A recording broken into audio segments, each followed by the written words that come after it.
ले ले।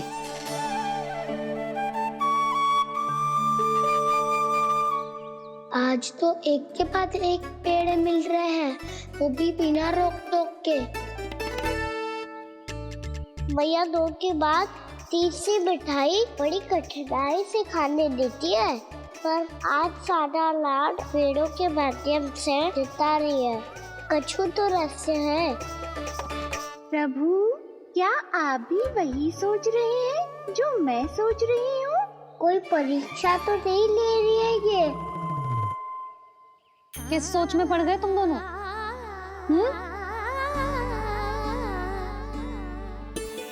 खाओ ना। जब तक पेट और मन दोनों ना भर जाए तब तक खाओ। बस यशोदा, इतना पर्याप्त है।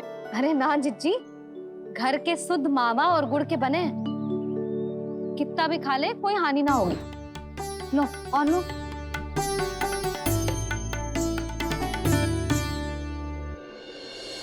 प्रभु, परीक्षा ही है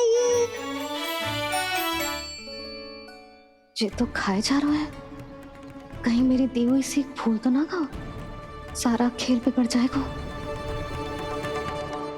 सदैव स्मरण रखियो लल्ला, लोभ बहुत भयानक होता है, बहुत भयंकर। जे एक बार हमारे मन में प्रवेश करके हमें भीतर से ही जकड़ लेता है, इसके कारण हम अधिक से अधिक और अधिक से अधिक पाने की इच्छा करने लगते हैं। क्या हुआ कान्हा, रुक क्यों गए?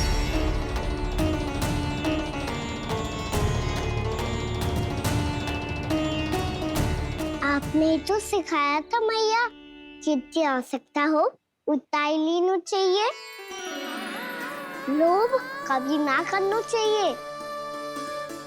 बहुत बुरा राक्षस है लोभ।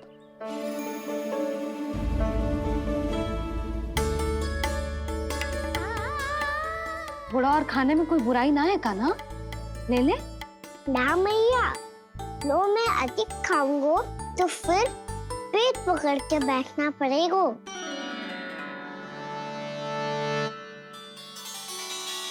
हाँ, मेरा भी पेट भर गया। कान्हा सही कह रहा है छोटी माँ, लोग बहुत भयानक राक्षस है। जो भी लोग के चक्कर में पड़ेगो वो बहुत बुरा फंसेगो। अच्छा जाओ, जाके खेलो तुम दोनों। मैया, ये पेड़ अपने सखाओं के लिए भी ले जाऊं मैं? हाँ लल्ला, ले जा अवश्य।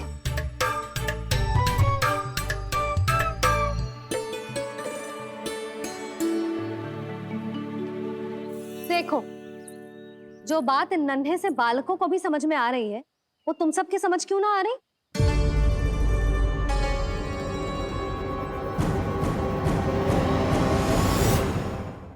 क्या समझाना चाहती हो जशोदा जी? तनिक खुल के बोलो। जब बसंता खाने के बाद भी हलवा खाने का हट करतो है, तो उसे मना क्यों करती है? इसीलिए ना, ताकि स्वाद के लोभ में उसका स्वास्थ्य ना बिगड़ जाए। और उज्जवल, जब भरी दोपहरी में बाहर खेलने का हट करतो है, तो तू उसे मना क्यों करती है? इसीलिए ना, कि खेल के लोभ में उसे लू ना लग जाए। हाँ, और पुराण पढ़ना तो अच्छी बात है ना। तो श्री रामा जब रात में दीप के प्रकाश में पुराण की कथाएं पढ़ना चाहते है, तो क्यों मना करती है उसे बता? ताकि कथाओं के लोभ में उसकी दृष्टि खराब ना हो जाए जीजी। तो इसका अर्थ तो यही है ना, कि लोभ चाहे पेड़ों का हो, चाहे पुराण की कथाओं का हो, या फिर अधिक धन अर्जित करने का हो, लोभ सदैव हानिकारक ही होता है। जे बात तुम ही सब ना समझोगी, तो अपने बालकों को कैसे समझाओगी? बोलो। हम सबकी मैया यहाँ क्यों आई है? डांट पड़ी क्या? चौरी विद्या प्रसारण टोली के बारे में सबको पता चल गो क्या? चिंता के चने चबाना छोड़ो और ये पेड़े खाओ। भीतर और भी गंभीर समस्या पे चर्चा चल रही है। कैसी समस्या? लोग की भयानक राक्षस की समस्या। व्यापारी जी, नंद जी ने कल सभा बुलाई थी और आज रानी यशोदा जी ने सारी स्त्रियों को अपने घर पे बुलाया है। तो आपको नहीं लगता कि हमें कुछ करना चाहिए? करना तो चाहिए गुप्तचर। सबसे पहले हमें हाट जाकर गोकुल वासियों की प्रतीक्षा करनी चाहिए। सूर्यास्त से पहले वो सारे मूर्ख वहां आने वाले हैं, मेरे सामने नारायण के नाम का प्रण लेने। उन्हें चाहे कोई भी कितना भी समझा ले बुझा ले, उससे कोई अंतर नहीं पड़ेगा गुप्तचर। हमारा वास्तविक धन क्या है? दूध, घी, दही, माखन, यही ना? हाँ, तो श्री नारायण की कृपा से तो हमारे पास इसकी कोई कमी ही ना है। तो हम सब तो पहले से ही धनवान हुए ना। तो फिर जे गोधन अपने परिवार और संतान में बांटने के बाद जो भी बचतो है वो तो हाट पे बिखी जातो है ना। तो फिर मथुरा के किसी अपरिचित व्यापारी के साथ माथा फोड़ने की क्या आवश्यकता है? जशोदा जी, हम आपकी और नंदराज की चिंता समझते, पर इसकी कोई आवश्यकता ना है। कुछ उल्टा सीधा नहीं करेंगे हम। विश्वास रखो जशोदा, हम जो कुछ करेंगे समझदारी से करेंगे। लोभ में आके कोई निर्णय नहीं लेंगे हम लोग, है ना? हाँ। अच्छा, अब चलती हूँ। बुलावे की सूचना पाके सब कार्य ऐसे ही छोड़कर आ गई थी।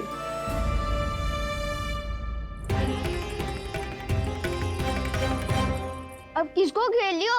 लोभ के भयानक राक्षस ने। ये तो तभी पता चलेगा जब वो सब बाहर आएंगी। तब तो सबको बहुत ध्यान से देखना पड़ेगा।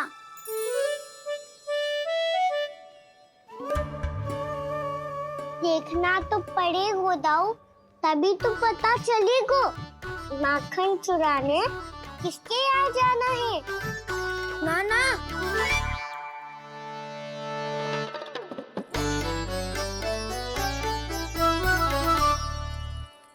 लोग का राक्षस तो उनके पास दिख ना रही हुआ है।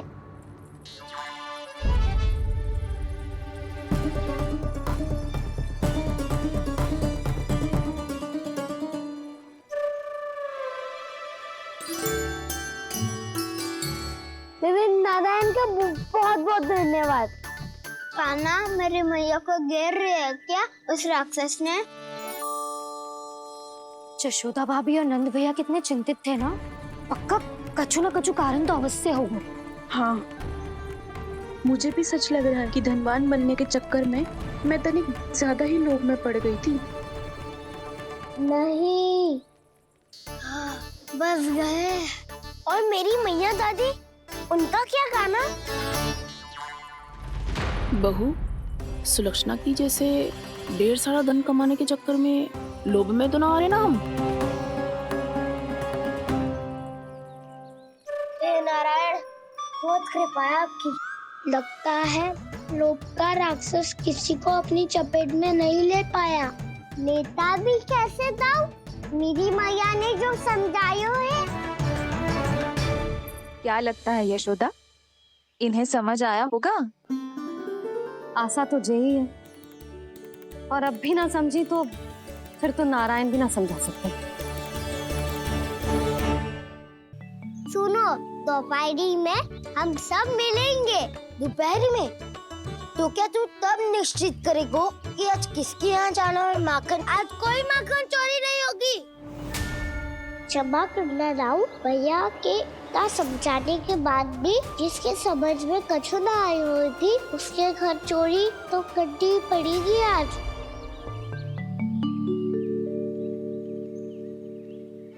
व्यापारी जी, सारी स्त्रियां एक साथ यहीं आ रही हैं।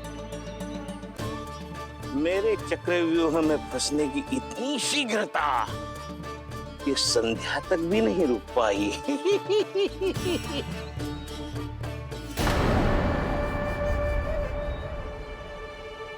पर ये आपके तरफ ध्यान क्यों नहीं दे रही हैं?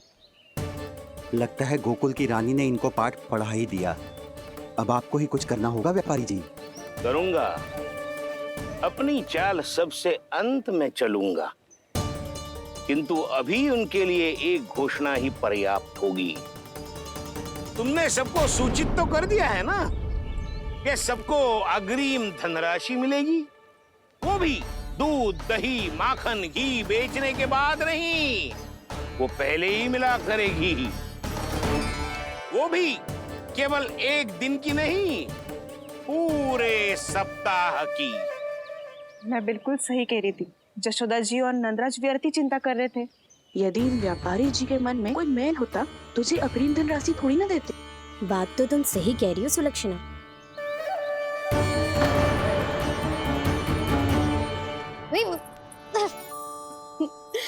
कितनी शरारत करते है तू? काजल लगाने दे मुझे। भैया पहले मुकुट लगाओ ना।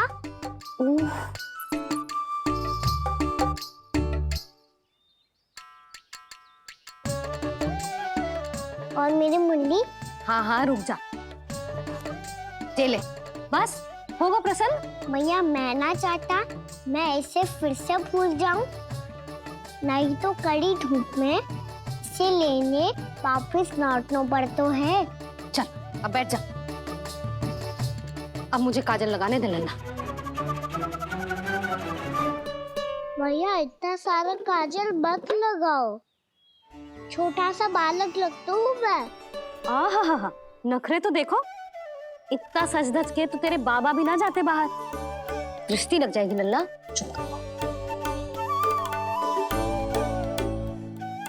उनको तो आ सकता ही ना है भैया, वो तो गोकुल के राजा है।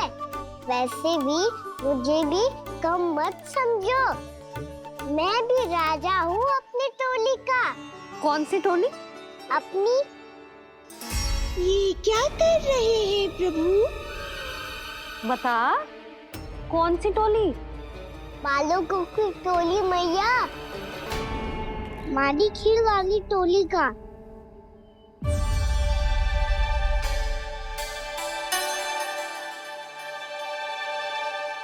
क्या हुआ जी? देखो जी, आप इतनी चिंता मत ही करो। आप गोकुल के राजा हो और जे बालकों की टोली का राजा है, तो मैं भी जसोदा हूँ। मैं कोई कम थोड़ी ना हूँ। मैं भी गोकुल की स्त्रियों की रानी हूँ। मैंने सबको समझाओ है, सब समझ गई हैं। उपनंद भैया से बात करके आ रहा हूँ अभी। पता चलो है कि उस व्यापारी ने अग्रिम राशि का लोभ दिया है सबको। मुझे ना लगता तुम्हारे समझाने का कोई लाभ हो। अभी तो ये सब समझ के गई, बोल के भी गई कि अब उस व्यापारी के फेर में ना फंसेंगी। इतनी शीघ्र पलट गई। इन सब में अपनी बुद्धि ना है क्या? जब कोई विकार मन में बस जाता है ना यशोदा, तो सूझबूझ सब समाप्त हो जाती। तो मुझे ही कच्चू करना पड़ेगा। मैया मैं जाऊं? हाँ तू जा।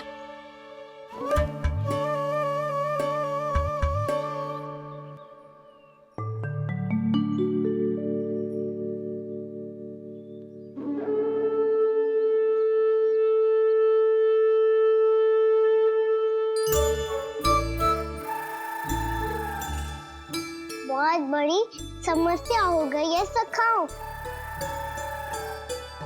कैसी समस्या? लोभ का भयानक राक्षस कहीं ना गयो, वो अभी भी यही है। मुझे पता था, और इसका सबसे अधिक प्रभाव तो मेरी मैया और दादी पर ही हुआ है। तुम सच कह रहे हो उज्जवल? हाँ। अरे कछु ना बलदाऊ, जे बड़ बोला तो ऐसे ही बात करते रहेगा बड़ा चढ़ा के। बड़ा चढ़ा के नहीं बोल रहा हूँ मैं। आज से घर पे दूध, दही, माखन, घी सिर्फ एक बार ही मिलेगा। पर क्यों? ताकि अधिक से अधिक दूध, दही, माखन, घी बचाकर उस व्यापारी को 2 गुना मूल्य पे बेचा जाए। इतने से तो काम ना चलेगा। उस सुलक्षणा से, और मैं तो कहूँ सुलक्षणा से ही क्यों, पूरे गोकुल में सबसे अधिक धनवान बनना है तो और माखन जमा करना पड़ेगा। हाँ हाँ मैया, लाओ मैं इसे ऊपर रख देती हूँ। चोरी चुपके से खा तो ना जाएगी ना? तेरी घबराहट बता रही है कि घर से निकलने से पहले तूने थोड़ो माखन तो खायो है। सच्ची बोल। नाना मैया, मैं क्यों माखन खाऊंगी?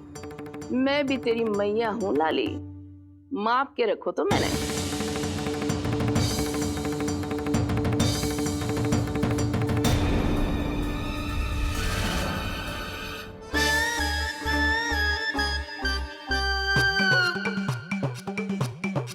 हाय रे, तूने तो सच्ची में माखन खायो है। तनिक भी लज्जा ना आई तुझे? असत्य बोलने से पाप लगता है मैया। और जितनी बार आप माखन नाप रही है, उतनी बार डंडी पे लगा माखन आप स्वयं चाट रही है और दोष मुझ पे दे रही है। वो तो बस मैं इसलिए चाट रही थी कहीं व्यर्थ ना जाए। और तेरी जीभ है कि तीखी मिर्ची। एक तो मैया से बहस करती है और चोरी चुपके स्वयं खा के मैया पे दोष भी धरती है। हे नारायण, कैसी बहू दी है मुझे। जा दूर हो जा मेरे कक्ष से। और माखन के तो आसपास भी दिखने की आवश्यकता ना है। इस चटोरी को तो कोई भरोसा ना है। माखन को तो सुरक्षित स्थान पर रखना पड़ेगा।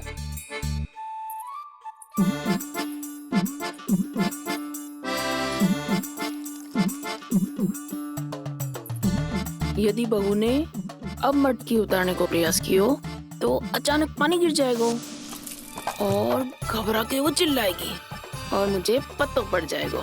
मैया,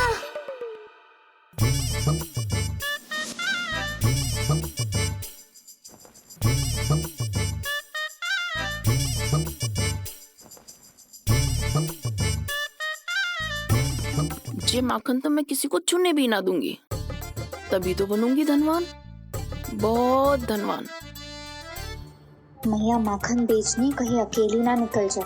ये तो पता भी ना चलने देगी कि कितना धन मिलो है। इन्हें अकेली धनवान ना बनने दूंगी मैं भी बनूंगी धनवान, बहुत धनवान। पहले तो जब चाहे तब भरपूर माखन खा सकता था, पर अब दोनों तो ऐसे संभाल के रखती हैं कि जैसे माखन की मटकी ना स्वप्न का कलश हो। मेरे यहाँ भी ऐसा ही हो रहा है।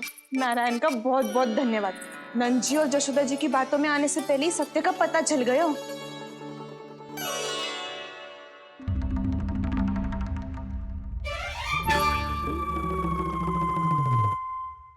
ये इतना सारा माखन। दृष्टि मत लगा। पेट पे पट्टी बांध के रात रात भर भूखा रह के बड़ी कठिनाई से माखन इकट्ठा किया है जे। तो क्या आपने निर्णय ले लियो है कि आप उस व्यापारी को वचन दे दोगी? अरे जब द्वार पे साक्षात लक्ष्मी जी हो तो द्वार बंद ना करते बावली। तू अभी छोटी है। मैं तो कहती हूँ तू भी अपने भविष्य के बारे में अभी से सोचना आरंभ कर दे। कटौती तो मेरे घर पे भी आरंभ हो गई है का ना। वो मैया ने कहा है ये दूध चाहिए या दही चाहिए, ये माखन चाहिए, जो भी चाहिए एक ही बार मिलेगा।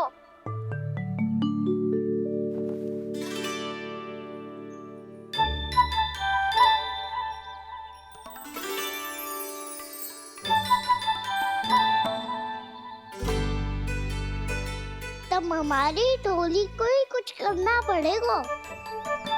तुम सबको तुम्हारा अधिकार मिले, ये हमारा कर्तव्य है।